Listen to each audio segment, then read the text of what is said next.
শীতের ফজরের সময় প্রকৃতি এবং আবহাওয়ার মাঝে এক ধরনের পবিত্রতা আর নীরবতা থাকে, যা মানুষকে আধ্যাত্মিকতার দিকে টেনে নেয়।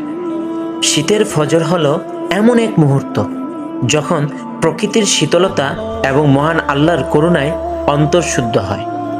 শীতের ফজরের কুয়াশার ভেতর দিয়ে ভেসে আসা আজানের ধ্বনি ইমানকে নতুন করে জাগিয়ে তোলে। শীতের সকালে ফজরের নামাজের সজল সজীবতা মনে করিয়ে দেয় শীতলতার মাঝেও ইবাদতের উষ্ণতা পাওয়া যায়। যে শীতে ফজরের নামাজে মহান আল্লাহর দিকে ঝুঁকে পড়ে, সে তার জীবনের শীতলতাকে আলোকিত করে তোলে।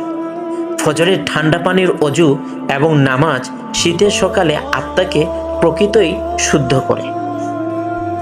শীতের ফজরের নীরবতা মানুষকে মনে করিয়ে দেয় জীবনের প্রকৃত অর্থ খুঁজে পাওয়া যায় একান্ত মুহূর্তে মহান আল্লাহ তাআলার সঙ্গে। যে ব্যক্তি শীতের কঠিন ঠান্ডাকে জয় করে ফজরের নামাজে দাঁড়ায়, তার ইমানের জ্যোতি আরও উজ্জ্বল হয়। শীতের সকালে ফজরের আজান বাতাসে মিশে গিয়ে এক অনন্য সৌন্দর্যের সুর সৃষ্টি করে। শীতের কুয়াশায় ঢেকে থাকা পৃথিবী যেমন ফজরের আলোয় উন্মোচিত হয়, তেমনি নামাজ অন্তরের আধারকে আলোকিত করে। শীতের ফজর হলো মহান আল্লাহ তাআলার কাছাকাছি যাওয়ার এক বিশেষ সুযোগ, যখন প্রকৃতির নিস্তব্ধতা আর নামাজের খুশু একাকার হয়ে যায়।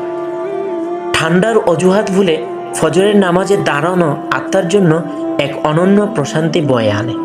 ফজরের কুয়াশা আর ঠান্ডা বাতাসের মাঝেও যে ব্যক্তি মহান আল্লাহ তাআলাকে স্মরণ করে, তার জন্য জান্নাতের বাতাস অপেক্ষা করে।